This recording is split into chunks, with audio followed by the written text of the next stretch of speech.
They learned it from Akufo-Addo. Our position in the society in such a way that they use their position to trick the system, to outwit citizens. Because look at this boy Kofi Bentil, another scammer. Enti unim beye 2 years ni eno bi ka chem say Kofi Bentil no mbebo unim say Kofi Bentil me yes ade no ada eya me ka say Kofi Bentil will attack Akufo-Addo but on attack Bawumia. Yes. And say opesa tape no you should look for it.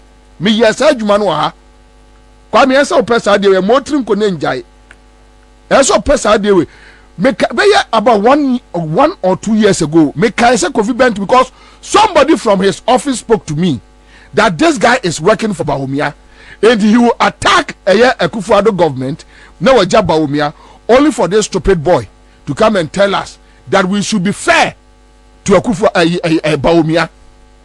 And then the fairness and the diakonya fair fair. Ghanaians should be fair. We should not look out for policies. We should not look out for who is able to run the country. We should not look out for who is competent. Now we should be fair. Yeah, the fairness.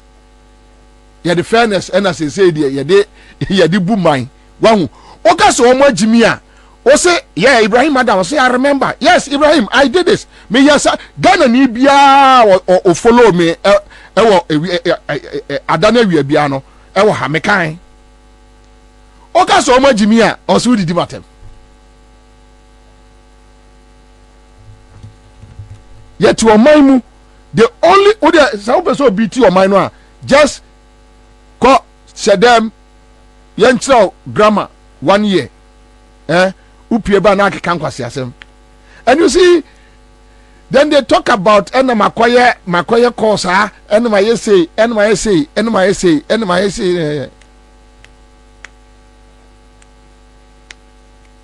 nyansa intelligence. I said in Katiana kind was school and prepare Jimmy. Where Jimmy? Just imagine Kofi Bentil Kwanko school. Only Jimmy Cassie. We are talking about it's about saving this country. That's it. Me, John Mahama, you're in a track record, ni BBR to talk about way home. In fact, and this year 16 years. MPP so the 16th year mu no way in the 32 years of our democracy no chempaba. Now para if the NDC is bold enough, district by district, municipality by municipality, metropolis by metropolitan, or the baby bia one constituency by constituency, that's the political language. Yanko constituency bia na NDC enchese constituency we yadwuma ye. Let us just oppose that with that of the MPP. No, I just want us to do that. And we are 1, 2. Salvation na ye pay for your country we no any independence, second independence I pay for my way no. Yeah. Enye ma try ma kwe. Obi obeka cho se so obi hwe bia no sa nipa kro no. Busa ne ho se, busa oni pakro no say, ono would he want to toy with his life once more? Connect and me ba ono Kofi Bentil no or your vice president of IMANI. Pasia the IMANI vice president ono Kofi Bentil no or your vice president of IMANI. Boy, the news were Jimmy Sada. It we vice president of IMANI no. Na say BBS o IMANI a wo say o me Kofi Bentil dem kan me vice president Franklin Kujo mun ko blame Franklin Kujo enti Franklin say unia Kofi amaye hu say they say BBC a woni dey blame be ma wona aye president wona aye founding president into all your 3 vice president including Kofi Bentil, your friend is saying Bryce Simons. Kofi according to his analogy omu nyina useless. Omu ntimi enye bibia enfam wawo Franklin would you media wudi wo ho. Mama ever say ma PENDREAM TV there osia dem yopo you were for aha PENDREAM TV mpacho onim say the news na talk for man the bro news ya oba beti mpacho so wa dwen kire bia na so wa dwen kire fa news bia ya present your platform we so for your voice note na fa send here 0277 128 777 the debate to PENDREAM FM so Magana for you not Yanko tea and a story I did bram. Then you are doing it. We shouldn't do that, Charlie. We shouldn't do that. Your mind and and we must be very careful because enche ye be wako ye nchirima obuwa also owu achibibia ni obi so he doesn't care what happens behind him or her. Some of us we care. We care about Crawford. We care about ma in Chima. All right. Charles Mafu says, "Bobby, you are live. Inside in Suta Achia. Medamunya si in Suta Achia. Ajeta says, check your system. The sound is good. All right. The sound is good. All right. Israel Bruce says, Bobby, my condolences, and I sincerely extend my sympathy to the family. Thank you so much. Okay. Maminya we quick answer now. Me bo asem so yes Bawumia bekasa yenima de crowd beka se Bawumia bekasa one kaso Kofi Bentil but Kofi Bentil this guy works with IMANI. Funny picture to amame for Kofi Bentil picture to amame put this guy's picture here. You see I've been saying this I've been saying this, they are criminals. Kofi Bentil these are guys they are criminals. Kofi Bentil is Akuma. They are just stupid boys working in the system. They always do things. Oh, much mere BT system, no. And they say no. And they talk about fraud boys. Sankrofoni fraud chain will be this is Kofi Bentil. And you almost said that Kosuya Brofo. And said you besi share glasses plain one no apepem sire. They learned it from Akufo-Addo. Our position in the society in such a way that they use their position to trick the system to outwit citizens. Because look at this boy Kofi Bentil. Another scammer. Enti unim beye 2 years ni eno obi ka chem say Kofi Bentil no mbebo unim say Kofi Bentil me yes ade no ada eya me ka say Kofi Bentil will attack Akufo-Addo but on attack Bawumia yes and say opesa tape no you should look for it me yes adwuma no ha kwa me yes opesa de we motrim ko ne njai yes opesa de we about 1 or 2 years ago, I said Kofi Bentil because somebody from his office spoke to me that this guy is working for Bawumia and he will attack Akufo-Addo government, now a job Bawumia, only for this stupid boy to come and tell us that we should be fair to Bawumia. And then the fairness and the diakonia, fair, fair. Ghanaians should be fair. We should not look out for policies. We should not look out for who is able to run the country. We should not look out for who is competent. Now we should be fair. Yeah, the fairness. And as I say, yeah, the boom mine. One, okay, so much Jimia. O say, yeah, Ibrahim, madam. Say, I remember. Yes, Ibrahim, I did this. Me yes, Ghana ni bia or follow me. Adana wi bia no ewo ha mekan o ka so ma jimi a o so didi matem yet your mind mu the only other some person be to your mind no just ko shedem yenchro grammar 1 year upie ba na akeka nkwase asem and you see. Then they talk about makoye course my essay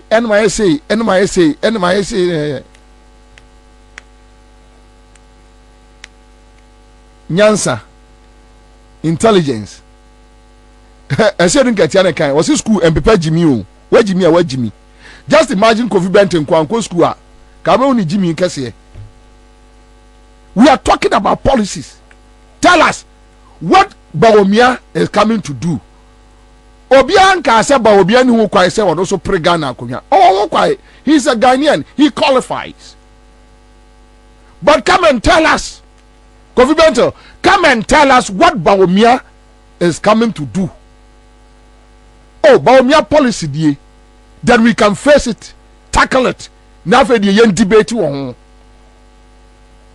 This stupid boy is telling us it is just fair. Now fairness, they say, okay, so let me do this. Me pacho for the fair and the recent tweet no old one of the trouble recent year fatu. Let's put it here. I'll explain to say yes, you did that. I listened to you. Okay, Ojaba Gabasi says, yeah, Bobby, I heard you. The other time, Messi Bayer 1 year or so, ni na me kai sa akwa we asem because somebody called me from his office. Now this is the Kofi Bentil tweet now or tweet for Bawumia nani. Or say every man deserves a fair hearing. We gave President Mahama a chance to be president. The least we can do is give Dr. Bawumia a fair and objective hearing. He is not president and has never been president. I have no doubt he will be better. I have no doubt he will be better. The VIP position in Ghana, apart from standing in when the president is away, and he can't make any serious decisions, it is totally powerless. He is like an advisor. There is a good reason Kwame Nkrumah refused to have a vice president. Indeed, the Minister of Finance has more constitutional power than the VIP in managing our finances, and the EMT has zero power to effect its decisions. They advise the president, who acts through his ministers. I trust VIP Bawumia because he has been the best VIP ever. Even under trying circumstances, he has shown himself not corrupt and indeed has been effective in delivering some crucial transformations.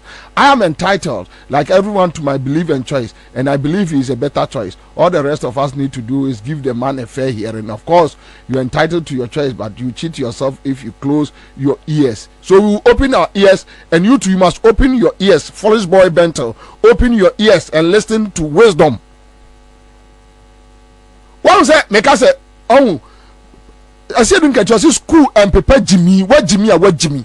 And this Kofi Bentil is damn foolish boy. What Jimmy? What Jimmy? Listen to him.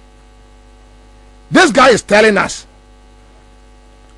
Initially, no say Bawumia any powers as a VIP. Yate, only powers. Oh yeah, name FIFA Abeka say Bawumia has proven himself to be the best VIP ever, because even under trying circumstances, he has shown himself not corrupt and indeed has been effective in delivering some crucial transformations. Crucial transformations, you know, crucial transformations, you know. Power Ben will nya ya the yes transformations, you know. So Jimmy, they are foolish. Crucial transformations now won't come as no. Point one. Oh, Kufa don't kwasi akeka ni bia okojina ha maya akwai pi no okọ onka ubusa ne se akwai ne da hia onka ha me best president graduate Kwame Nkrumah ubusa se dey no waye eche Kwame Nkrumah onka enti we obefiri so no na omo dia chro book na da ho na ne nana no kwasiafo no omo so be kai se ye nana se no ye best president che Kwame Nkrumah. Wow, Jimmy Sem, Yomuni Yedi, Ebina Kofi Bentil no. Crucial transformations, the Bini Dia. You sure, Esenka, ne write up no, and writing a nyansa, and yet just brofo, a nyansa. And crucial transformations, no, then God be at twice here, then the public can debate you well. Then the public can debate you, Kofi Bentil. Once it's yenyi asumini yentie ma yes, ye betie. But once what you mean to know, you couldn't even mention one. Kofi Bentil, what you mean to know, he couldn't even mention one. enka crucial transformations krono na de bia hye ho ai bla bla bla bla enye sa ai bla bla bla bla bla na de hye ho crucial transformations about Bawumia de abagana no, then we can debate you and ask you aye then otimi ye we na we de wontimi nye oso oni power de beye.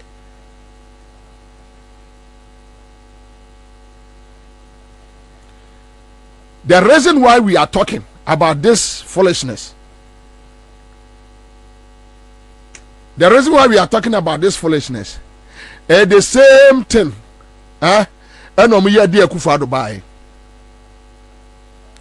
The same thing, the same scenario. The same thing omuye Akufo-Addo didn't buy. Omuye Akufo-Addo, you see, and this is what they do. Kofi Bentil no ne sankwasiafo no, they do that. No mo dia jiwo musika. Enti, yeah, bro, I'm telling you, Akufo-Addo my way Akufo-Addo say no a omo nyina atiem no. Omo brete say omo nam street no mu no. No. Kofi Bentil, they are enjoying life. They are okay. Trust me. They are okay. In the say no wase akwaje pawrem for kofa your friend say a thief like Bawumia, a criminal like Bawumia, and sign for nemra. Obi oni ni nua ba ewia o man sada, omo wia o man. Obaka che say Bawumia nye corrupt. Oil for gold no, kromfo nya Bawumia kromfo no. Oil for gold nya Bawumia kromfo no. Kromfo criminal boy like Bawumia. Anya Bawumia kromfo no. Anya no ena oil for gold no. Obi a wano transactions ama o man o ka kire say the middleman no ye ni hu kwai say ye hunu say nipa kro no. Confident wo abadam. Who try IMANI Ghana ho no. Asema wo tibi da. What be da? That a whole country like Ghana, a sovereign nation, a vice president, transactions on our behalf. Now what Timmy Ashe ye nima catch say ye ni Ghana ni bia ni kwai so hu the middleman, the person who is taking the gold to bring us the oil. Ghana for Ghana a domo mu temi nyina across the country. Yase mo ye de 2 year gold ye fa ye sika na ye de akwakwa kofa oil abreye but enipa no a ekosi ni so no Bawumia ka kire say ye ni hu kwai say ye hu nipa kro. You are talking about this reckless fucking man.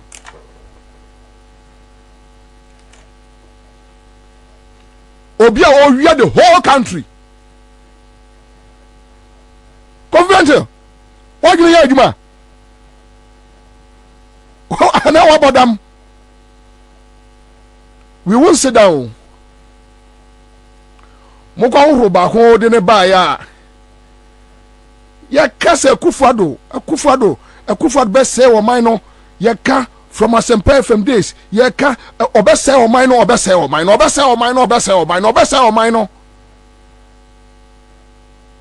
Oh, don't mind them. They don't do academic analysis. We do academic analysis. Government no more. One more animal azuri no. Academic analysis. Na kwasi analysis. Asma analysis. Jimmy kekankwa. We say abrabo. Straight. Logic. It's about logic. Just look at the person in the party. Opposition. Check the track records. Shaniema oye. Would your mind is sending some on your full power, sir? Obey your more, obeying kwasi more than that. We ABCD. So simple. Must see intellectual analysis. What is the intellectual analysis about this? Intellectual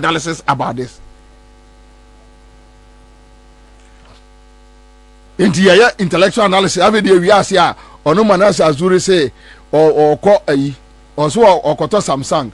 Odru circle ena obi de seminar cheso o discuss Akufo-Addo askame no ena obi de seminar ema no ena ema no se phone wajimi say Samsung o ko circle no odru no na ye mu bi gina ho ka kire say no twam kosu e ho na Samsung office main office na si uruem na to a ombema warranty se Kofi na se enye no a wo de ba omo beje ha and I said there be what brofo now taraka no mate our girl down here mate our girl down here mate our girl down here I said mate our girl down here mate our girl down here you ain't now see what second now omko bu o fui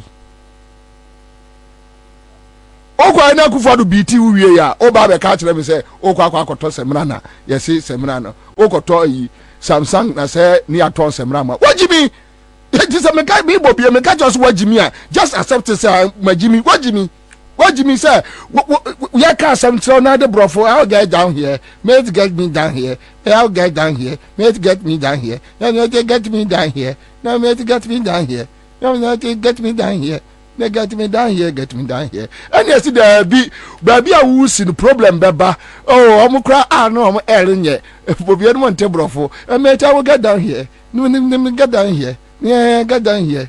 Oh, mate, get me down here. No, get me down here, na Jimmy. Yeah, can't send patch them monte. So, what's an me, baby? Maybe home. Ready?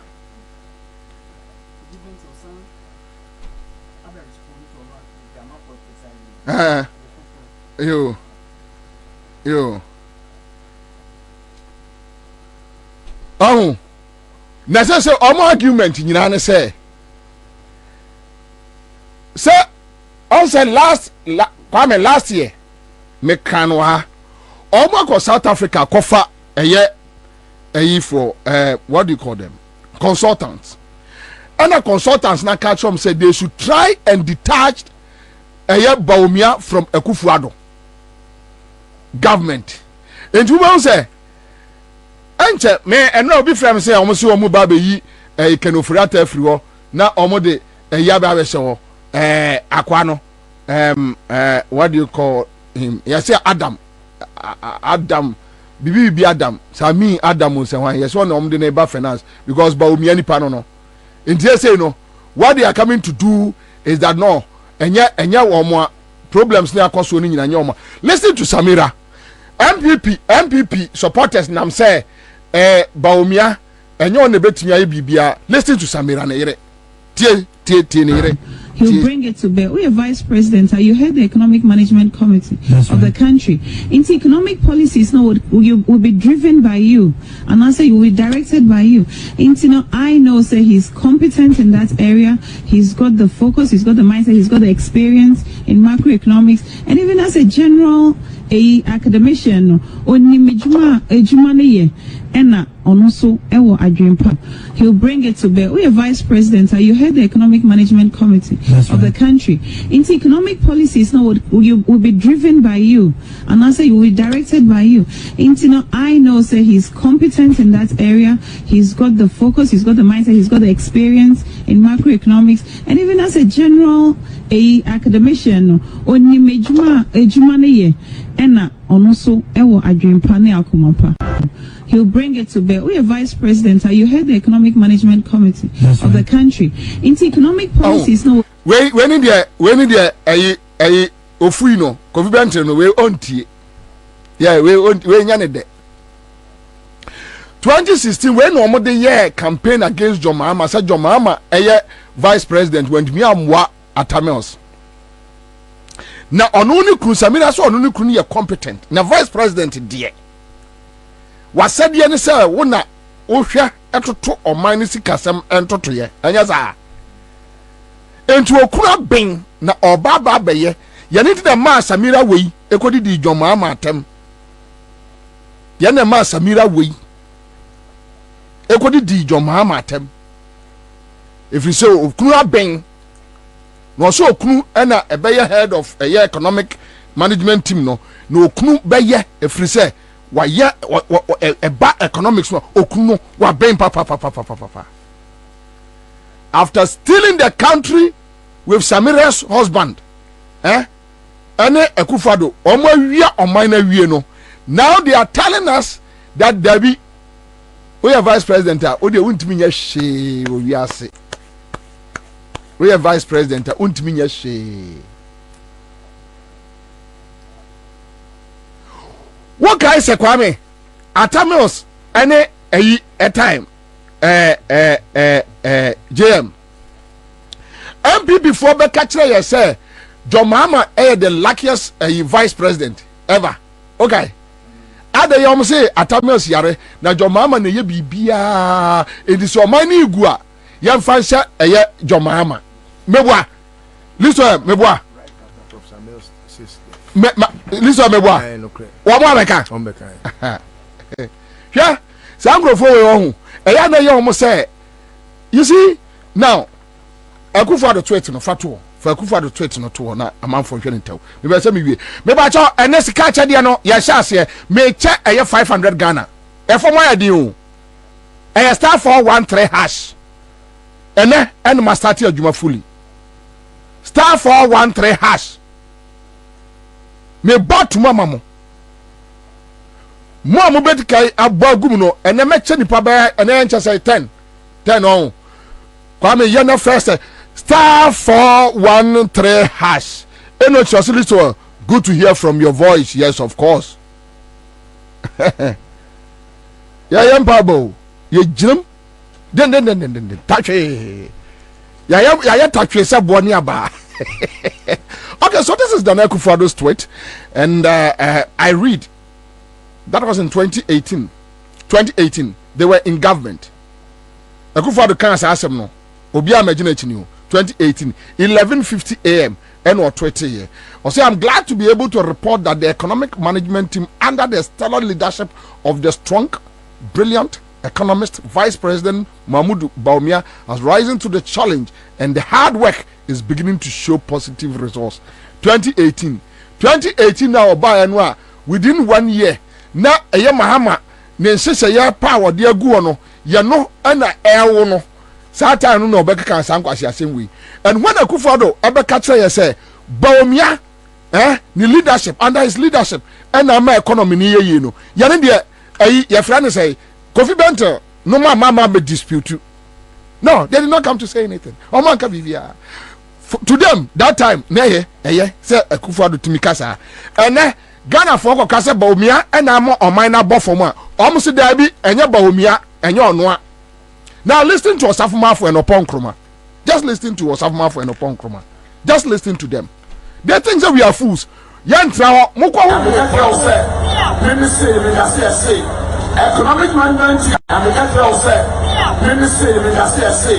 economic management team no ye chairman ni Dr. Bawumia.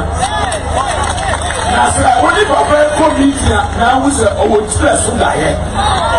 Owo tira emu ya efo da ye.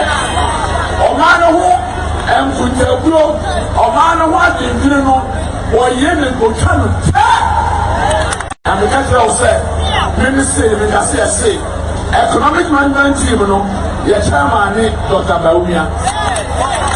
Na say only papa ko meeting na wo say owo tira so da ye. Owo tira emu ya efo da ye. O ma no ho emfutaburo o ma no ho adindire no wo ye ne go tano.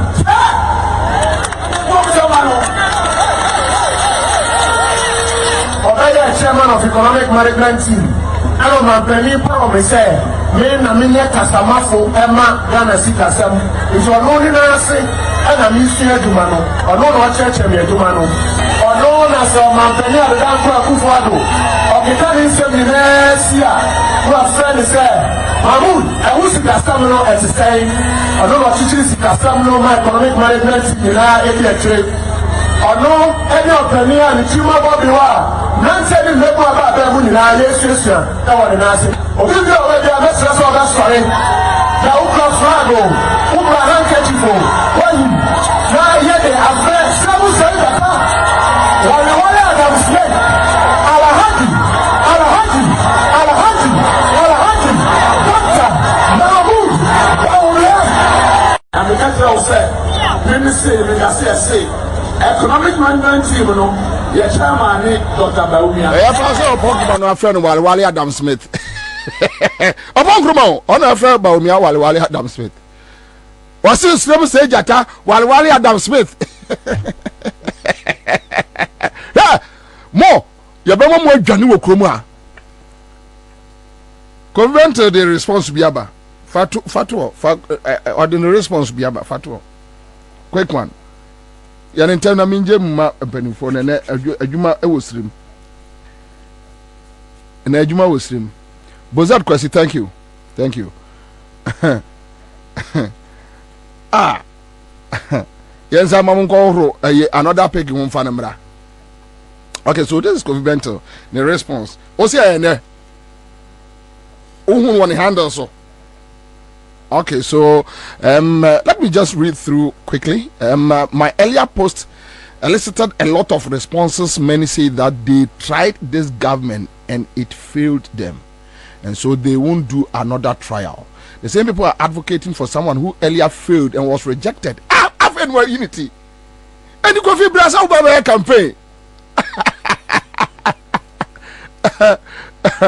It is amazing they can't see the huge contradiction.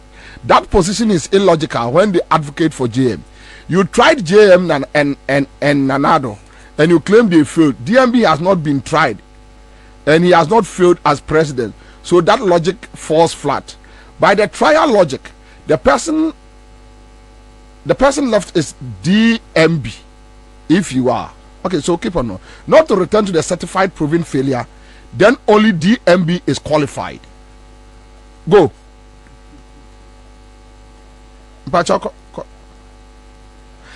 I'm simply saying give the man a fair hearing. He is not Nanado, and he has been the best VIP in Ghana's history. So, Kofi Bentil where you boy, where Jimmy o, where you boy papa. Kofi Bentil me who is so boy join we are said that. And the best VIP no oya no he. Osi Akufo-Addo a faili. Akufo-Addo by one vice president. The question is who has the standards? By what standard? No, and all judges say he is the best. He should bring us the standards and let's know, because that's the best way we are able to appreciate both of them. That is it. Banana. John Mahama as vice president, Bawumia as vice president. In any case, what say Akufo-Addo a faili? Akufo-Addo government a faili. Kofi Bentil. Yes. Yeah, Akufo-Addo vice president in the Wayade pa into Okodi vice president who could best no yade. Because Wayade should so reflect in especially him being the overall scores of the government, especially him being the chairman of the economic management team. Say Ghana has a major problem, economic issues. Yes. So what is Kofi trying to say? Now listen to Kofi. I don't think I'm person you understand. The last AEB Akwe Jimmy papa minimbe be free. For me, even if I will make a mistake, I'll make it going forward and not backwards. Some mistake in the person, yes, I could go see every year. Jimmy, he can't even backtrack to know that my mistake and I need to because correct. The best way to go forward is to retrospect. That's all. The best way. I'll come back to you guys. Live on Accra 100.5 Citizen Show. Me pacho belo wa de na you free so mame. Ayi mama menya sa de we. Mahu water bills your friend say water bills na what you mean? Fatu o mame. Obi tua water bill in December. Then in January the person is paying almost 100% of what he paid in December. VAT electricity 15% no. Omofa backdoor they are too slow. It's running. And I'm telling Ghanaians, check it. Light out toy, more you a prepaid. Check it. More Toby last month, and that 2 weeks ago. Now I check it so. Okay, so December the nini 337, right? 337 Ghana cedis, right? Water bill 337 December no date ni bibia available. Then in January there by okay, so mpacho who tell Ghana me chira ekwaya omo echinchim system no a omo stifle system no a Kofi Bentil say yes, I made mistake going forward. They will see what you the papa or the train here so or the train in for no bomb say man no Radin Yanko pro yes Christopher. Okay. So, but interestingly, Obi Bear argue say they have water, amount of water. Yeah, we use not say indicate on the receipt that we use volume say the same volume no nipa use in December that he paid 337 Ghana cedis. The same volume the person is paying 605 Ghana cedis. 100%. Yes, the person and enya ononkwa we minim ni pakro. Me and Kacha Kwame say we should do that survey. And if this week we'll be doing it, then we'll see how they are cheating the system quietly and nobody is talking about it. The same volume of water the person used in December, he paid 337. The same volume in change year, then the person is paying 605 Ghana cedis from Ghana Water. Yajeji amount for electricity post and pre, right? Bills, any receipts, and you can see sharp increment in January. Especially last week of January ending, there's a sharp increment in electricity tariffs. Sharp increment. Nobody is saying anything. Nobody is telling us anything. Nobody is saying anything to anybody, explaining why abasa. But this is the current situation that we find ourselves in as a country. And some mistake, you know, now Kofi Bentil Jimmy for say, Yanko Swanye, no one obeko so a mistake. Say obeko ne chiako correct the mistake or you know. Very foolish boy. Thank you. I star 413 hash. And made me first a yibeba. Made me first a yibeba. Na amount for omo awini. Eye CMG scratch there. Ewie ye se odidi. What you say, masa? What wa unka bin shemu 500 pow. Na aba eye ofon so umpewe na apede yi what you say aha enti mesrewa you are the first what daily a edo beko stage 1 stage 2 stage 3 5 Ghana cedis 5 Ghana cedis what you say 5 Ghana cedis entra na nka say ena yi kwabna mesi atwa ne ntem utwa ne ntem a ubo se machine be pick within ntem. You get me? Aha. Na otetra wa mamafo bowura mu wi a afede na oni me enya eye issue. Me say me wa yem. Ntu ni nya issue a enya ye. Odi ase enti kwame ogbaja kare na me pa me hu yo. Ade wa ba ade atu afrakra wo mani so too much.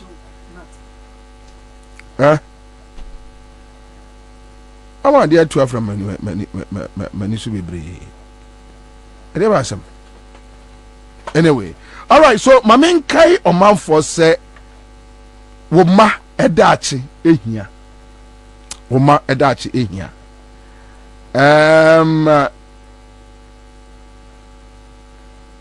Akola ya wonu no I say Woma ye vaccine akola no. Omo frɛ bibi HPV. One vaccine akola no a obenyini no enam yare basa nema basa. Ti asem we yo ba oba no ho ban. Na dachi bi akola no ni amre. Obenyini a wayɛ pani a wɔbɔ ne bra no. Na woyɛ pani nso a abrabo dewo edo ko ba bi a wo mpɛ. Wa hwe ya niema abeti asra no. Na so send vaccination a wa ma wo ba na anya bi no HPV vaccination. Misraw tiamiye awofo mun tiamiye obata wa wo akoda wo temenka ba bia fan serious mame me pa chow. Niem protect ye ma edachi. Yem protect wo dachi. Tabia Herbal Center. Wamo ena de tabia Herbal Mesha aba. Onu mu ato. Untimi ni di wonam. Hwe weda we nya izo. Into the yade ni namsa. pepu yade ne nam saa tabia ba mesha anopa mom wade tabia ba capsules aba ye no de hey wusisi mi ye jo yere de yere na se mi so ko awia wo sori anu wo kam hey ena afa sukra constipation ye moatima no amemne tabia ba capsules ne bi wasi unya nyimfiri chedu nwotwemfa oba pem from fansanka omamo kanshi drug lane ubenya bi pharmacy shops ahodo herbal shops ahodo from 0243 686861 and also 0245 749206 unsabetumi akabi meba baba ka asem debi e dia kyeremafa eye horse 50-50 engine coolant ho mesa say bosu biu horse 50-50 engine coolant meba be ka asem de e dia fa ho akyeremo mese Kofi Bentil no monfa Bawumia policies mra ne discuss na ayi mampani die no enye emotional appeal o yo nana bre mo se nana bre hwe papa bra wa bre emotional appeal na mo de kofa kromfo we e bae timodi another yo mate mamen free doctor hello Bobby aja oni am fan form kai Allah woyo Allah oni am fan wa fan form mpacho ti Bentil nkwasha sem no kan na makuma nyina ye mia wa sena me nimi so di 500 ba ba juma kuma ya men shamu wa ba juju akuma brafo Bobby oni na mpacho wo side be oh mi woteshi mi batch organizer oh okay ucha ela onu mi esi wo teshi catch me enwa na NDC asi chief compound mama time we was no sena was no so ye MP aye honorable be ayiku wa koto no ma abagu clinic na sena be ya be bi anu a timamfo be ko no okobo ya ko pharmacy men abasa o mu mpene na enwa na esi wo ho no ono ankasa be hu se 2024 we ni ebesi obehu nanim na okoboy no mutimi ya ne ho adwuma okoboy adwane ye be boys no omo amfa na easy sao obi adi moja koye da bi nka ne sao so obi a shatare kokko di Kofi correct obi a titi kojan obi a se kojan Kofi ohun you don't know we dey obeti enka sa mo se o mo tare foforo kama fresh one that's right we see here 2024 don't worry we the 2024 no mun show bi atare no mfa Kofi why no be yin ni bia ide be kire no mun show mo tare kama mfa Kofi mun bo adwuma that's it say mo ye di ho adwuma ma no all right so baby it's we di 500 baby odi akwakosie ukrofo abesra mo na mo asho mo tare kokko that's right you fine pa se watare kokko na di Kofi wa Kofi ati so watare ya kama I'm before no money say Ghana for any abro they have no clue okoboy obu ni ma de cry eba ade cry no eba no okoboy no money yo krofo yemu mamo now Kofi Bentil e pese ye bie conversation mo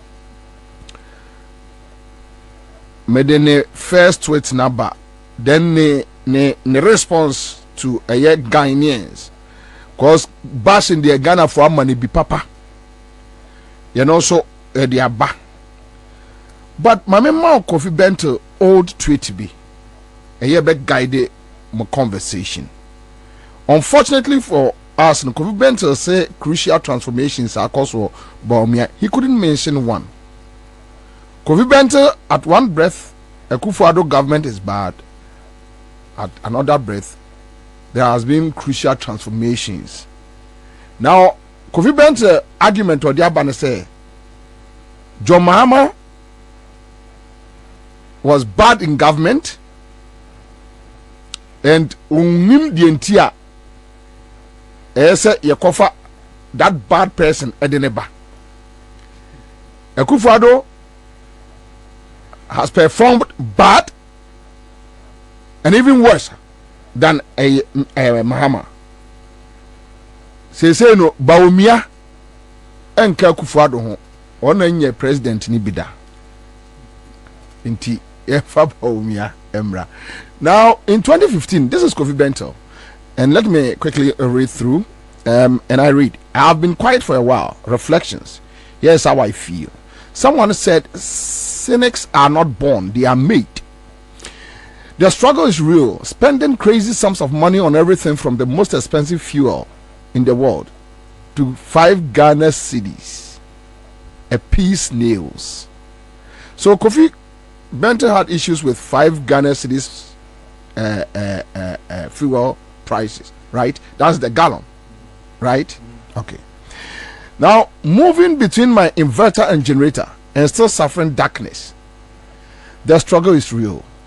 Talk is cheap, and sometimes empty talk is annoying. That is how I feel when I see and hear people who don't buy anything with their own money and feed on my taxes telling me how good things are. This is Kofi Bentil. I am being taxed to hell, and I have to struggle with everything. I am not amused hearing platitudes. This is Kofi Bentil. So now Kofi Bentil has no issue with baller tax, menstruation tax, COVID tax, only problem be our home now. Because now he can afford. Okay. When I leave Ghana, I am asked, is this the best you can do? Did you really fly that money? Is it true you are giving over $60,000 to every player plus a jeep and other bonuses to footballers for being second? Now Blaster call Angola, Amoma call finals. Kofi Bentil say Blaster drew finals in World Cup and Kwasi, but say Blaster Cote d'Ivoire we need 1 match out of your group matches near Befi near you $8.5 million Nyansasem. Kofi Bentil akwa abua na minim de owo no.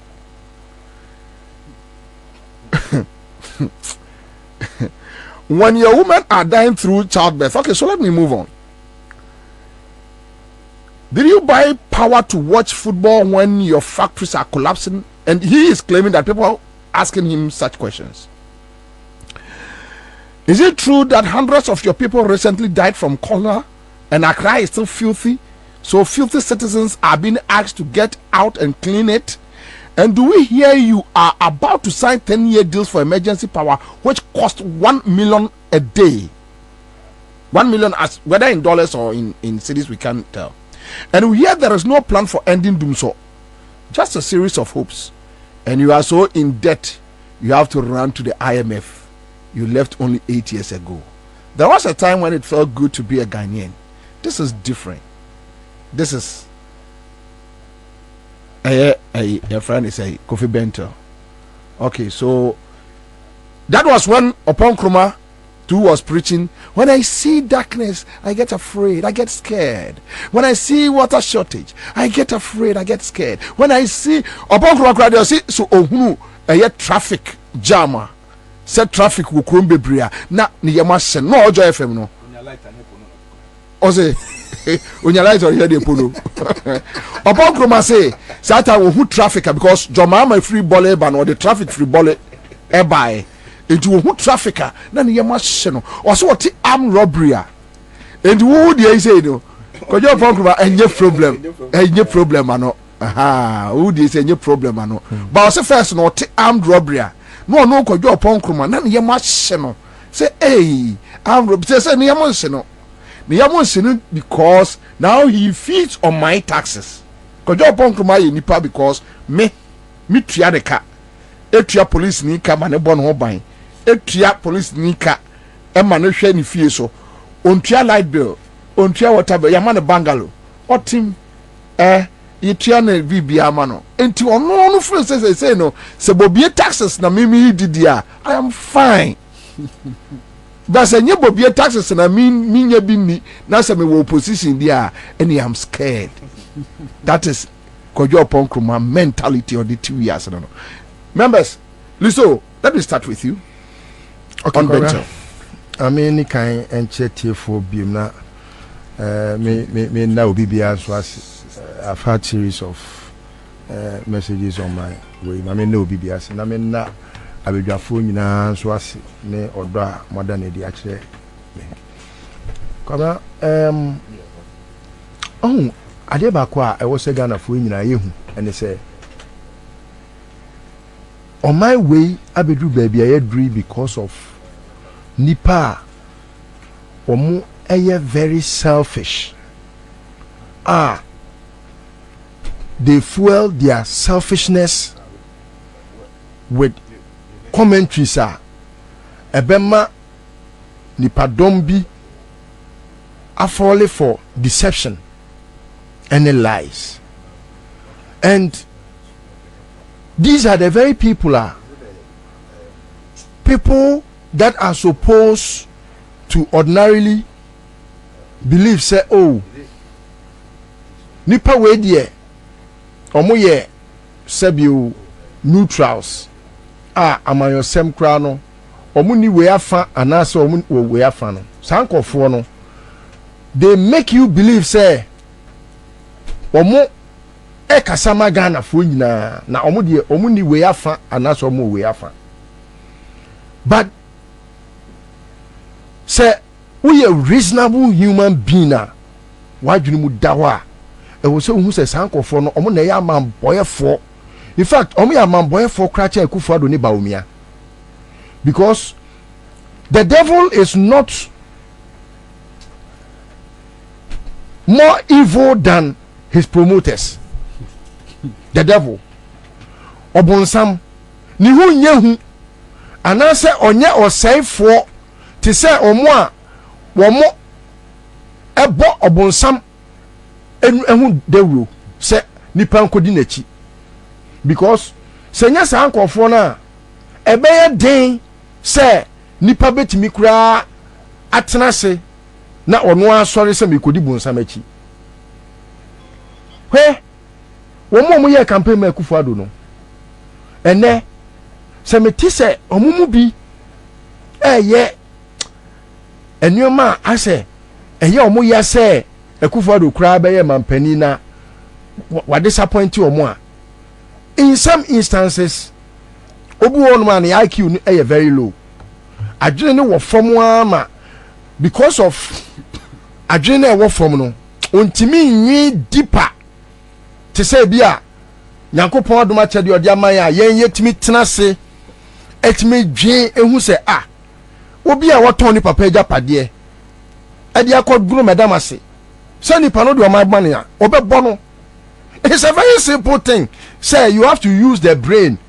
The Biameka said the parable of the talent. No, Jesus was referring to the brain, and say who refuse to use your human brain now. The men are not friend gomshen na.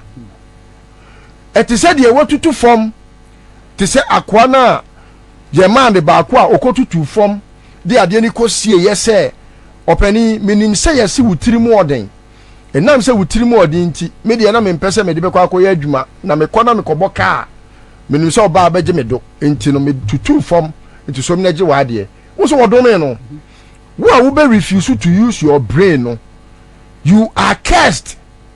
And it is to a very, very long, your friend is saying, sometimes to your third, sometimes to your fourth, it can affect generations yet unborn because of adrian, and that will tell you one fine judgment. Because a lot of Ghanaians refused to use their brains. Now, Nipano, Kasano. Why do you say, oh, we know the civil society organization, or your academic, or your lawyer, ni after all, or you be a unimude. Oh, and we are say, I didn't come and a yansanko. What I say, Suehunu, and ya more mukosuku in the new yansa. Nanka Professor Ade ekoni nyansa odi ti wiase no hwe nyansa we no odi ti wiase o enye obi a wo ko school a ye fe ni professor na onim de ebi mo ho a ena sedu nketi aka school empepe jimi opa ko wiase school nyina na wagimi ena nyansa so eyade ketewa bi na wanya saade na ansa untimi nya hwe ma ne nya ye enu ntina fe ni nyansa ni nkyeremu no eye syllabus of 2 words nya ansa wanya ansa na waye bibia untimi nya de kro no ma ne nya ye da enu ntino my first statement about this is for the Ghanaian to begin to behave like omwa the parable of the talent near ma baaku enum obaye no na wabon ho ama na yedu baaku ye ma ne nan na wabon ho ama na ye nwotwe se wan yusu wa adwen no a obetena wo abc nim na obeye no me ama wo ne wunchirima. It's important say ni pe bia oti wiase a wa adwen na eda otirimu no ube yusu. Now how do you use the brain? How am I in this life? Me boy, me boy. Going to have obi te say Kofi Bentil we are. O trokura na utimi say or what errors in his grammar. Yes, we go school. Or errors obi a wako school. Ena ne thinking no obi bia ni wono mu a opese okọ wanimu a na kan history ya de dey nti na true history e say no wo pese o kire say history kura pon efaso ni so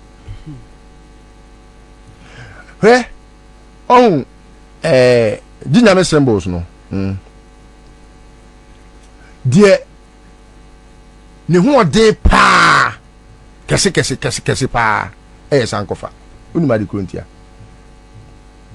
eno yenchi sankofa adia ye sankofa ni se uko school ya ma exercise assignment na de ma wo no wo tro a utimiti na teacher atro koye corrections twi ka sem yes insiesie onipa onima dia ye friend insiesie wona bra bomu no obobra onye ye enko nanim ogina faako wuti na wan correct na o se o mati men correct but me come anim me pacho teacher ben no be promote obi a wawe this is Kofi Bentil adwene na wu nyansa nim they are fools nipa sometimes when you want to be very biblical ube hu nyansa bebre tembia no etina Solomon okọ nyankopon anim na e woda yemu no osere nyankopon ade ba akopeu nyansa wanya nyansa na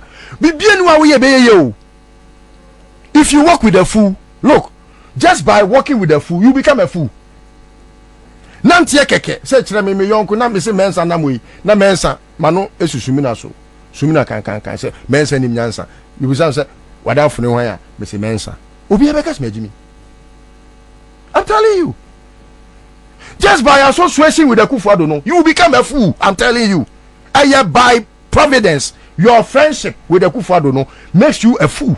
Your friendship with Bawumia makes you a fool. Because look, a dear partner will be asking say, nipa betting wants to say, me buy for Adasan, and ya me hunti, me buy my Adasan.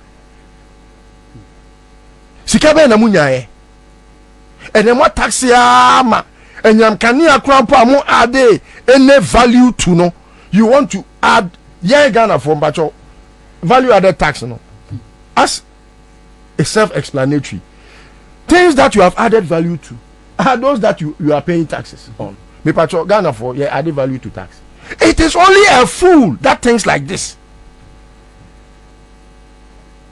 E-levy adia ono se oye digitalization ono na ye man of digitalization. It is only a fool who would say I would discourage people from using their phones to transfer monies.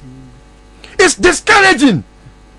When you want to digitalize a society like Ghana and you bring e-levy, you are a big fool. I don't have any apologies to any person because it is only a fool that reasons in that manner. Adia na John Mahama no pen so they were encouraging they say a bedroom baby no crampo no we don't need to spend hard cash. And you have to use your Momo to do transfers to make things easier. And you don't need to go to the bank. And until banks no and making sure say or more any telcos no at to kese and making sure say no or phone now so crampo no ultimate is free account mu ultimate transfers to account mu. And no na civilized world no say no ko America ko UK Oyster UK use Oyster card use cash hard cash they say UK free obi use hard cash and nimdie extra will say obia because enya ono na adwene mu Bawumia digitalization e fa na adwene mu a obepɔ damate asudo mi donya meka e kan kote bodon me na meka kyerɛ because say nyansa no ontimi fa ni trim everything digitalization or digitalization e John Mahama na de bae John Mahama na de mi gira baabi na meka say ba Ghana first John Mahama na see your friend is saying data center. John Mahama see a credit data center. John Mahama the fiber optics state owned. Eba Ghana first. Bawumia meka de kro ye. John Mahama time ena Uber eba Ghana ha. Enti sa time na John Mahama Uber ba Ghana ha no. E dey na ne fa Uber. Uber catch say we are leapfrogging. One pound Jimmy no Jimmy a abo hunta. I'm telling you.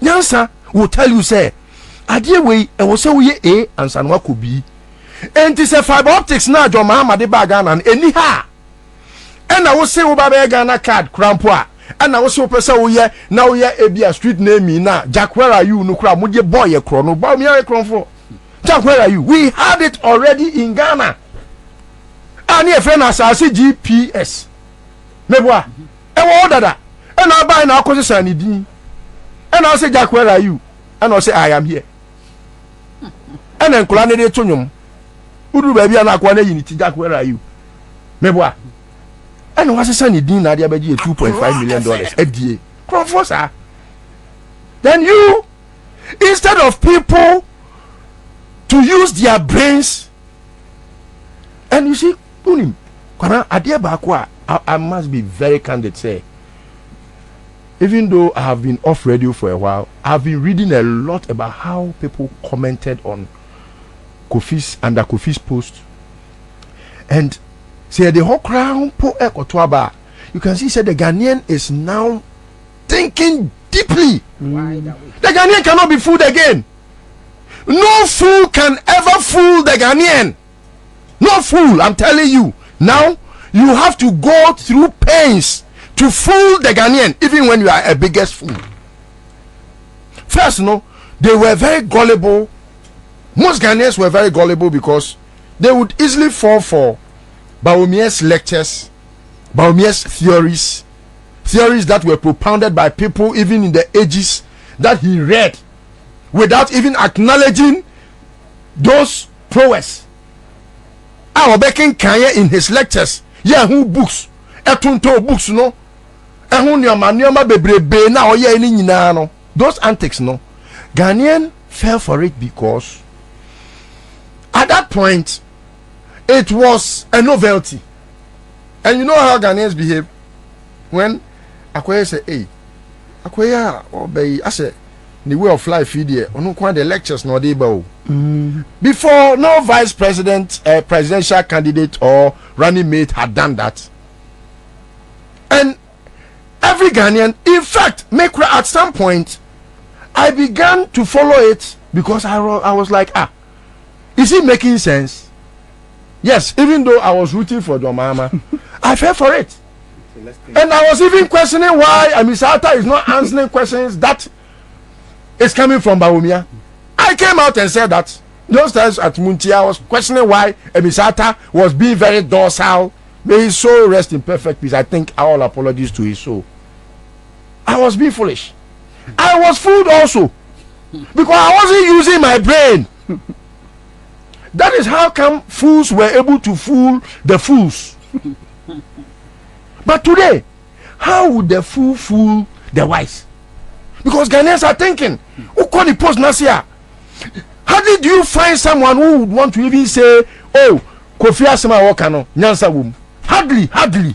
You can read about 10 messages and you see not even a single. You can read as many as 100 messages. You won't see one arguing in his favor. So it tells you that the Ghanaian is thinking. And that is how I think we should appreciate ourselves, sir. Without thinking, fools will fool us. There a chat to Okwabra. Election way I kono. It is just about one thing. It's about saving this country. That's it.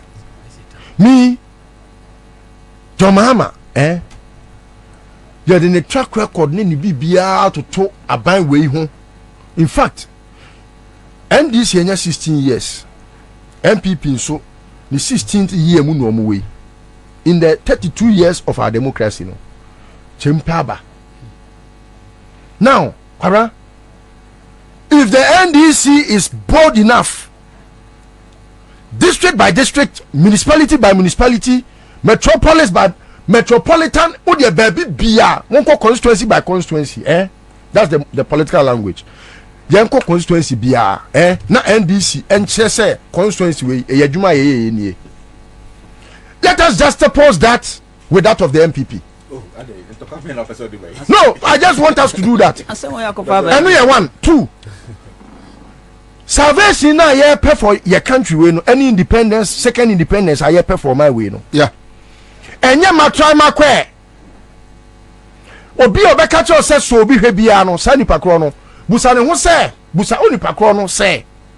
Ono, would he want to toy with his life once more, knowing that when we tried Akufo-Addo, even some of us wouldn't say at some point, Ada Akufo-Addo winning, you know, me mommy was like the way Akufo-Addo near then wow be your bonny one yeah.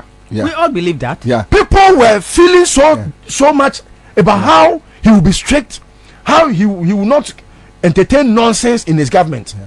Especially when he was even plagiarizing speeches of your friend is saying former American presidents, saying the citizens are not spectators. Yeah, Ada Omoboba no 2016 siwa wini no. Na mene Osofagos your friend say Papani Papatintim Papa me ono kwadwo eboa ewo ahoto ne agina se o. First statement e free Papa ni enum by and say, hey, said the Akufo-Addo bebu on my pa the onyesho send this bit about power bill. And we all believed it. We all believed it. I think that is why I wasn't present. No, as much as ye nyina enim Akufo-Addo no. Say me preaching from Akufo-Addo 2008.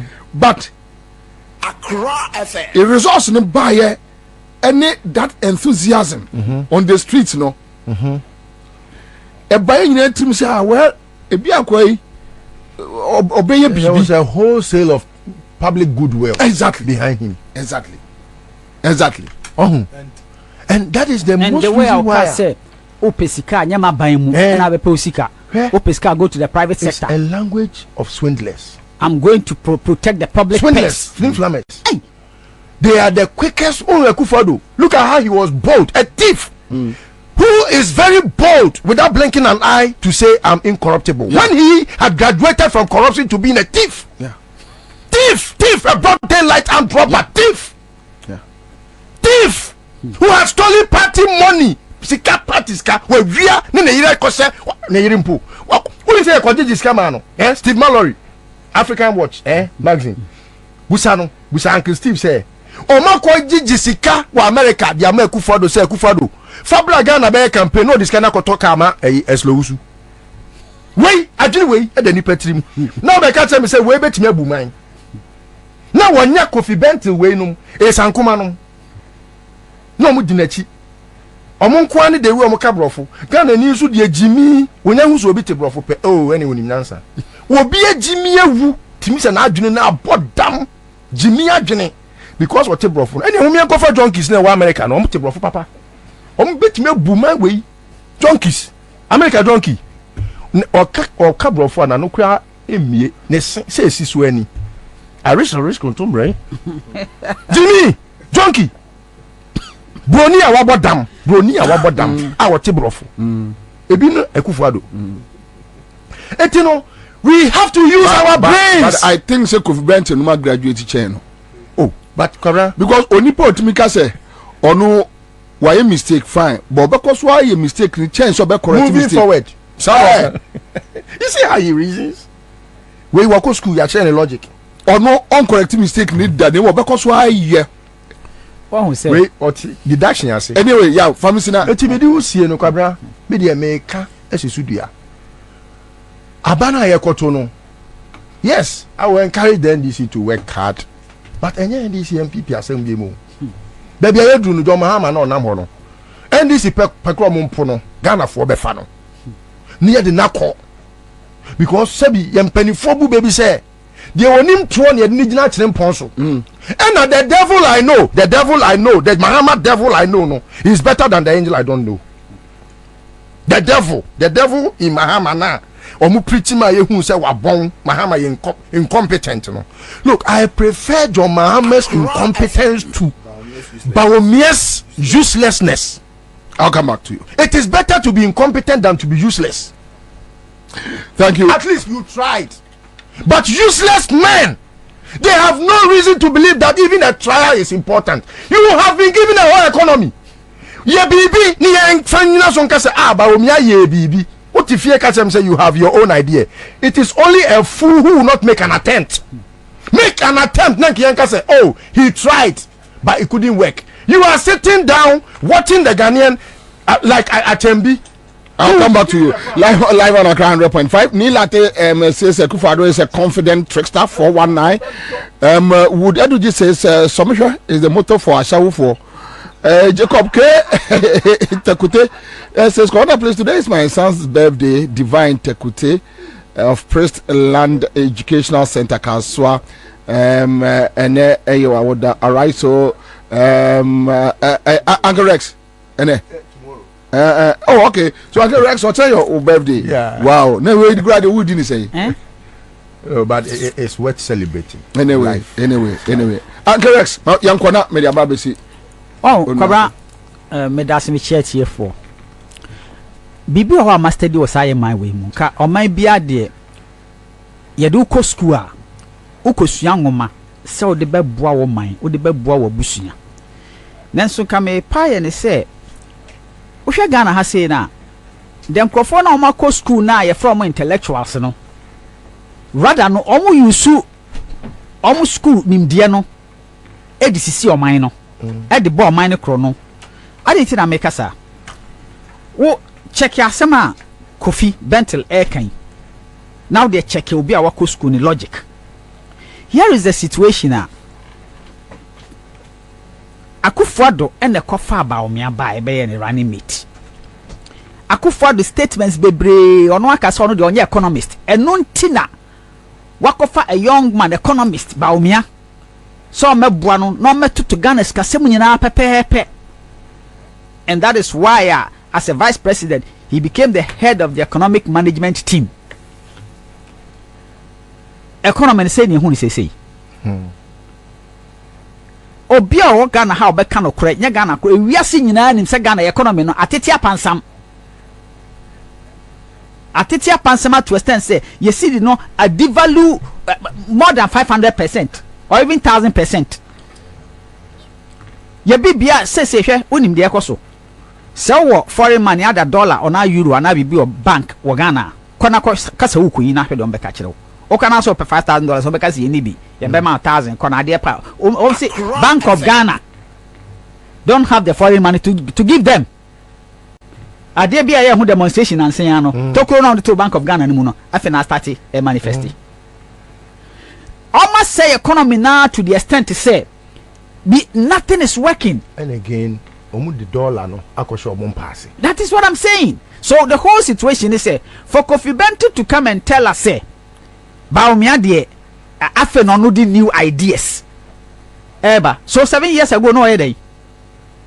So say okay when you're president, you came to help the president.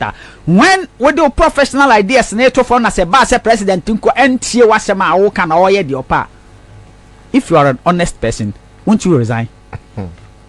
What traship room boat to one must boat to know at the end I could ditch a we are. Then over Casse, I think I'll do why dear Sebeba. There's no different in ever. The problem is Bawumia only credibility. And the people like Kofi Bentil feel so time to chop. It's yeah, but young Massa young chop be.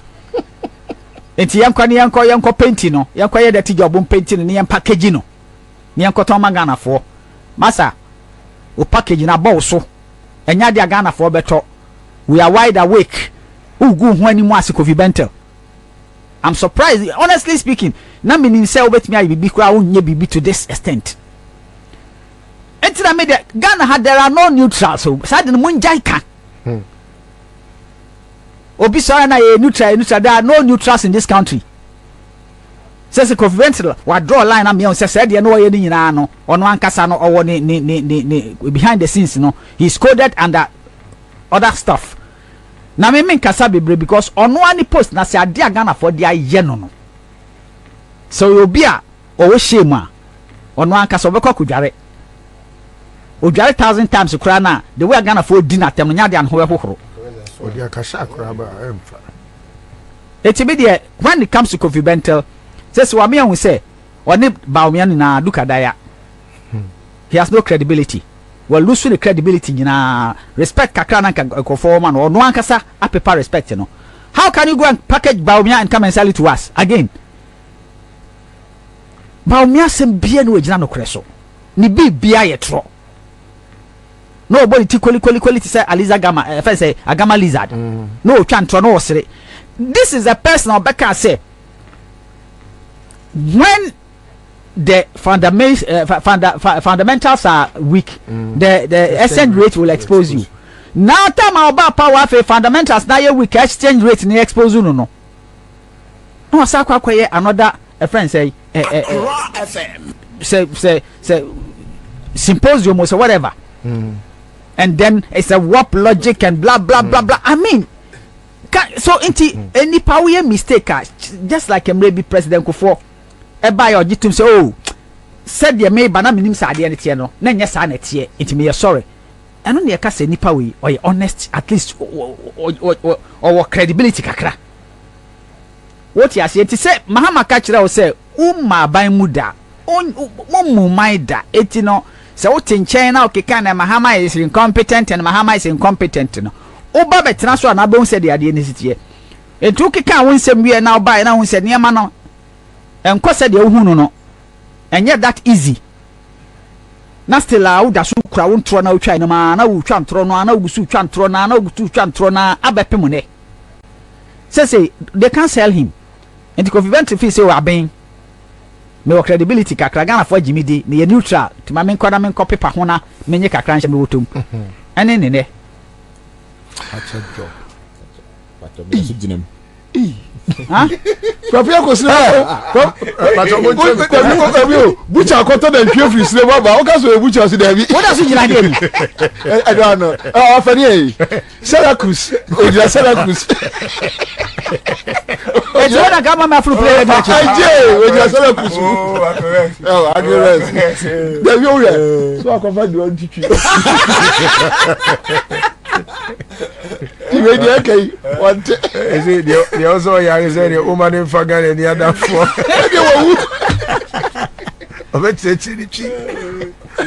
anyway let's go you call it that but I told you them to no the you see Kofi Bentil issue we own. In fact the first time I mean Kofi Bentil statement na me say fake news. Just say social media obi timi for obi account now I edit it because obi echo screenshot in the post I want make about Dr. Bawumia and I didn't call around. So now me just say fake news. So I ignored it. Then I saw a write up going around. I ignored it again. Until 2 days ago, me who saw the statement and I'm say there be I did with there. Yeah, continuous. Oh, okay, what did you be that? No, yes, why or starting you know. I see. Or starting in it. And me call the Facebook page. echoes. Share say. That's what you sure. If indeed, make It's one coming look from him. through the Facebook comments in here. Not just say consistently the guy has been making some ridiculous posts for some time. Ewana. Microphone. And I'm say Accra FM. Kofi Bentil there. You know him Kofi. Kofi, yeah, one of the lead people at IMANI. We've worked with them. In fact, in 2020, Tama, Jin Mensa and Adrian said, "Obe compile a new voters register." Yeah, in fact, your name IMANI Cambo, yeah, a lot of things. I think that we even went with them to mention your cartoon for Kofi Bentil, more and a call. So Kofi is somebody I've interacted with, and so now I'm my friend. Ninia Franklin, I'm a friend. I'm Nini Dinko. So, yeah, now what you sure say? You okay there? It's a private conversation. It's in fact, details name to you. But I think, say, it raises a lot of fundamental questions about the integrity of the people who, you know, we put on our airwaves, or people who we've given credence to in this country. Kevin Taylor. Okay. Because we are on loud silence. TV. Yeah. Kevin, a chow. When a jandam for any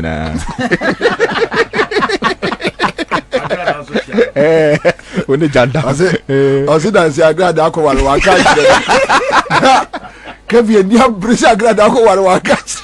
No, maybe video this Adam say, I go cry. I found my what gay is our Coco was still. And I pay me home back with Miss Risa. Agrada. Kevin, dear. Or Sibella Mundia Koware. Send I'm not taking Anuma. Sarapa, or the TV so. I look at the Anuma, and Ghana is nice. Ghana is that, Ghana is that. Send our Jash and overcall. I need our couple, Kevin. Ubekuni power. All right. Anyway, so it raises some very critical issues about people like the area show more chromacy. Company you never call Kofi Bentil 2016, 2015, 2016. He was one of the lead actors in the Doomso campaign. Yeah. Yes. Or no, so a lead actor. Occupy Ghana. Now, what were the conditions at the time when Tia now Kofi Bentil say on Tini Hojai? On who will be that? Or say time now according to Kofi Bentil, Ghana was hell. That time no near top through 3 cities, not dollar at 3.4. Yeah. Accra FM. That time no. Yeah. Kofi Bentil say or so koto bibia na ne board den went me and talk. Send the post now Mukofa by him. When you are eating, you don't talk. Now he's eating, so he doesn't see it. Yo, Kabna, Obefe. the conditions are ne at the time I Kofi Bentil ni occupy Ghana for Nam Street to one Hano. Today, we are in 1,000 times worse in that condition. It will be a principled person like Ira Kofi Bentil in him. This is the time, Anka. He will even rise up more. Maybe no, that's an assumption. Or carrying at the time, no. That's an assumption. Suppose. That's an assumption. Anka, this is the time. Because that time we can Kofi Bentil. No, but Minia, let me come in here. Kofi, any problem with the over past and the current? Because he has been saying that Akufo-Addo are failing. Yes, but he is claiming that John Mahama no good, Akufo-Addo no good. We should try Bawumia. Bawumia na good. That is my problem. No, mebaho. Oh, dear, mebaho. Say, me set a foundation. No? So, Anka Samuel, this is the time Anka Kofi Bentil should even be on the street. Exactly. Shouting. Kofi is not doing that. Now, me penny Kofi say, oh, Akufo-Addo are fairly or sell minor, but Bawumia dear, or no, ye mate keke, no ye co-pilot, or no dear, no ye number 2. Enti ye blame Bawumia, enye ye fa blame ni nyina so Akufo-Addo. Me nua Kofi what to kwan se bia plane ofo when him the entire IMANI pa ba kon ka plane no ye ma ye di a pilot and a co-pilot if I can plane no. Because at every point in time they are all pilots and yes ba ko ye deputy co-pilots. What happens is that at every point in time Abako ebe breaking no Bako be ebe so okwa homjem kakra Bako esan no kakra no. And that's even at the time Abako abre na odiji ya dem kakra no, the other person have to be in control of the aircraft.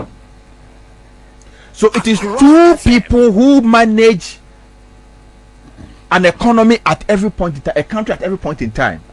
There is a reason why there is a president and a vice president too. If the vice president was as useless as Kofi Bentil wants us to believe, the framers of our constitution would have told us to have only a president. Just one person. You know who say what bon and what bon. Inte Akufo-Addo buy nko no nko a to command say no ki blame no nko a.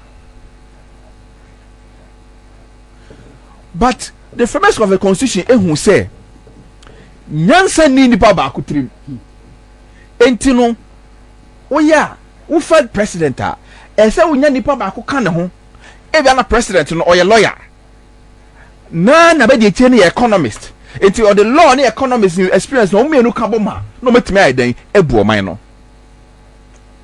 e bia na president no ye economics but on tim mrase na the vice ne ye lawyer na the vice ne ye agriculturist and the vice near consultant and the vice near nipa no so di nim de no de account book no de bu o man no wanu Kofi Bentil ye fa no say assistant director we IMANI wanye meba me connect na meba onu Kofi Bentil no o ye vice president of IMANI Kwasia the IMANI for vice president enye onu Kofi Bentil no o ye vice president of IMANI boy no means we Jimmy Sada. It we are vice president of IMANI no. Na say BBS o IMANI a we say oh me Kofi Bentil dem kan me vice president Franklin Kujo mun ko blame Franklin Kujo. Enti Franklin say unia Kofi am ye hu say you say BBC a unia dey blame be ma una ye president. Una ye founding president. Into all your 3 vice presidents including Kofi Bentil, your friend is saying Bryce Simons. Kofi, according to his analogy, omu nyina useless. Omu ntimi enye bibia enfam wawo Franklin would you media udi wo ho. But kwabna, it is the most lamest excuse anybody have attempted to make for Dr. Bawumia. It's the most lamest excuse. Say, Dr. Bawumia nyansa woni trim. Oni mambu.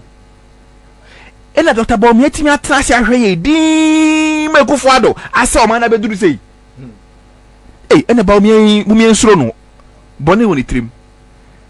Se Bawumia ni bibi pa e fa mambu ho. Oni se de si manage economy. Ena o se da me mfasa ni ndewe mu Akufo-Addo man nya o man ni ye. Me hwe Akufo-Addo man na se o man no o se de wi ana me ma beje. Ena Bawumia o ya bro mumia hwe ni ye. O ya bro. Man o ya bro. O ya bro pa. So ni bibi pa se de ye man ye. Ene nti watena ho. Abesi samri. Ama banks egu man kofo savings asai, kofo sika, kofo djuma. Ahotre a Akufo-Addo ne Bawumia de afam infien suni. Kofi Bentil say oh yen kasa Akufo na ni tiri mo den Bawumia de ono no na be de akire keke no di na chi no hwe no imagine na ko tre say no to bo abom ne ho kura anya hi se de ogina akire kasa wani gine no ha ba me se Akufo ho nya hi se Bawumia me ka bibia Akufo ne ho nya hi se Bawumia he omuni ma on me say Bawumia komo de omuni ma komo jai kura because her agenda no makọ bọ ni say omu be recruit people to say Kofi Bentil no ma o ma ye omu say omu de omu ye neutral no ba try be wo she he me say afu election ye o he we dey see ye be twa he ye ma obia space e me ho e me tutu anoma ho emfa me kire ese anoma la ni o ye ma mo sa space ne kra me say Akufo ho nya hi se Bawumia ho hisi obia Bawumia ni ho hisi obia ni ho hi onka no kre na sem bia nyina no kre so me say Bawumia me say so omunim Bawumia ho ye Ghana fo hia akomo keka sansem no na Ghana fo asioma no e twen Bawumia mo de man start the campaign mo ma Bawumia start the campaign no onko market I'm there Dr. Bawumia said Dr. Bawumia emfa kan Kumasi Central Market so koye campaign obu de man be ka kire no ho ombe yo mo pietu na de twa na ni so Bawumia ombe yo mo pietu me se Kumasi Central Market for ma no any race course for ma no intos for ma no ombe yo mo pietu na de twa Bawumia ni so se fa nkwasa se free so ko unim ya nkan fie nso ni ka ma ye mre sei. Sure. No, but let me ask you. So, I don't think Bawumia and then the henchmen, the team, they want to blame Akufo for all what has happened to us. Why? Sure. A strategy. A strategy. Akufo na ama ho kwan so munye nsa. A strategy. Sure unim. Sure. O say sa na omo de Akufo Akufo didn't have an image. Akufo was hollow, didn't have any image. It was after Omo defeat in 2012. So election reports no mo ye no. No mo hu no Akufo weakness. And Omo says yes Omo rented. Omo package and they rented people. So time no people like Kofi Bentil lemko even though Kofi Bentil minim Kofi Bentil pa MPP ni. Even though their original alliances with these people no, they didn't know that they were being used to prosecute an agenda. A lot of them, if honest,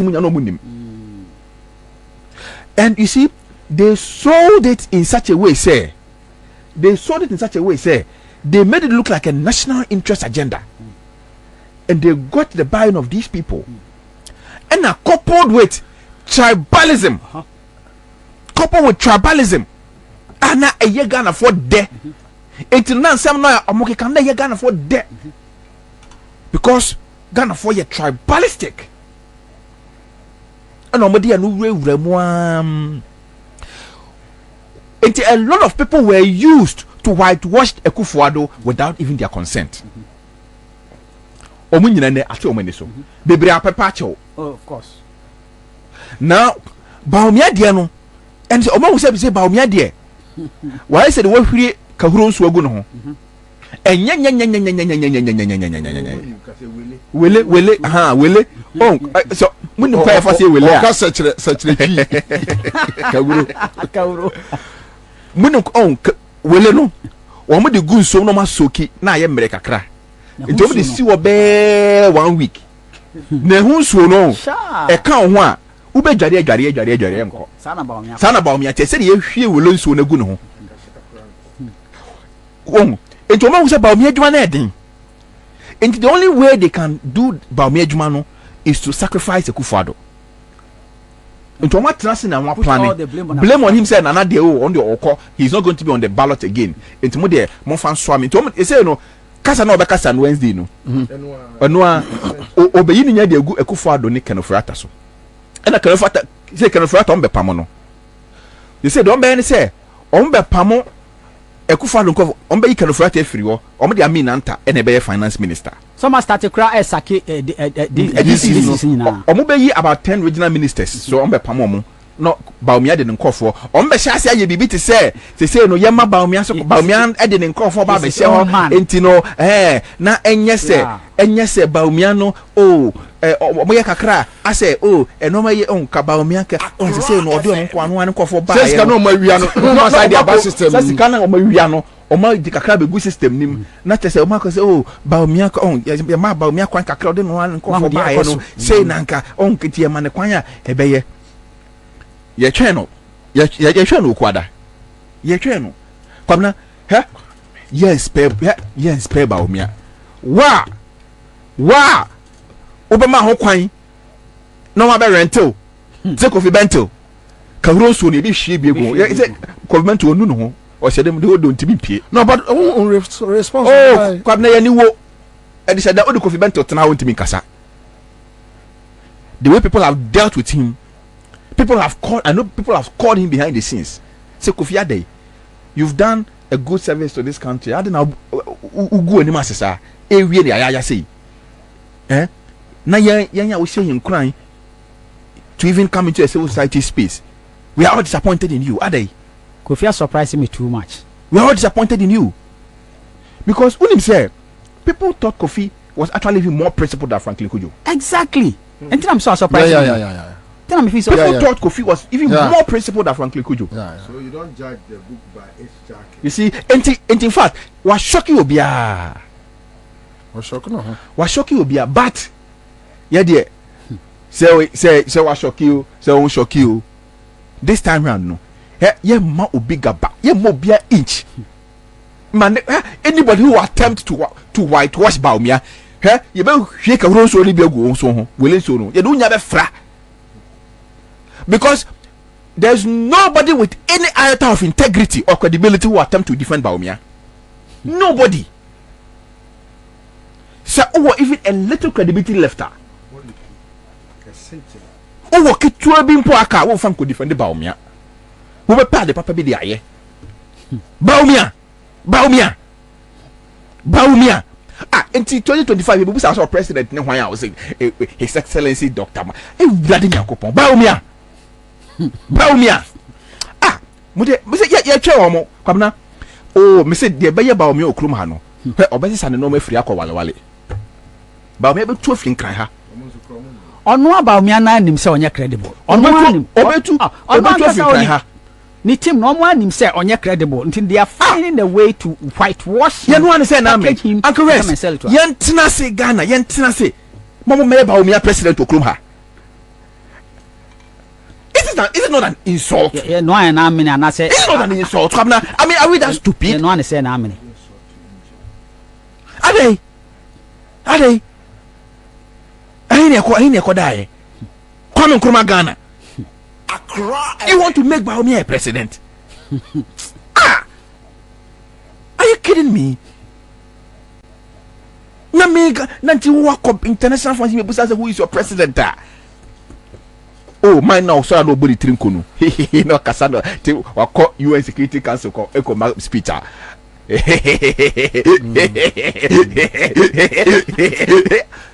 What?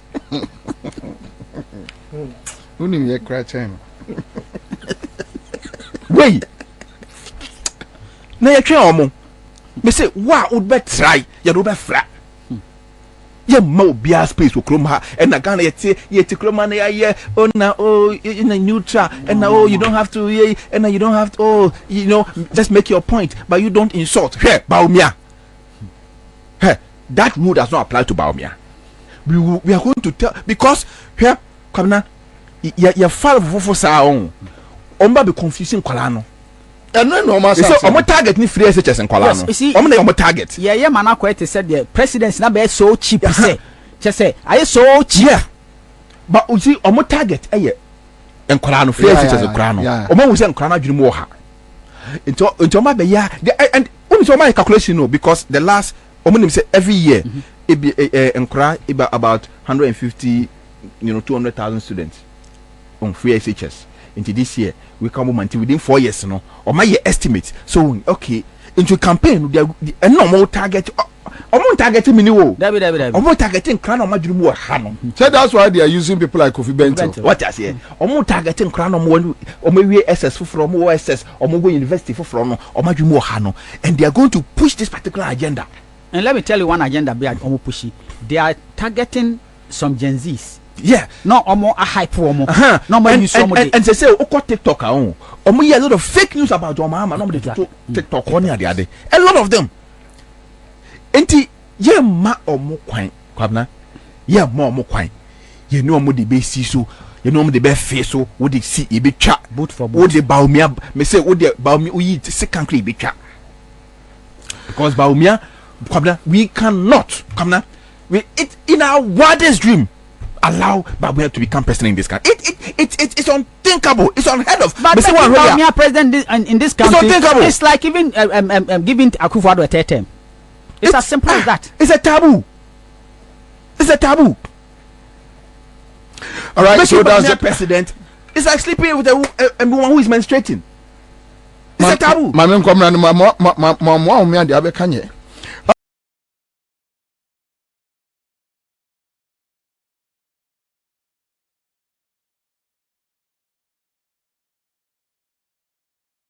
Story OTCC no a platform my friend PENDREAM TV and I OT story no na o feedback we here empa story what no any story be our platform no so be what ya o pese o my feedback no fafa WhatsApp message or WhatsApp number 0277128777 na yebebo e wo PENDREAM FM Ghana for nyina ate won ka Dedi kama amena PENDREAM TV ase na so far so good say open online portal e wo Ghana nipa share nipa follow nipa comment here to my best of knowledge without any biases PENDREAM TV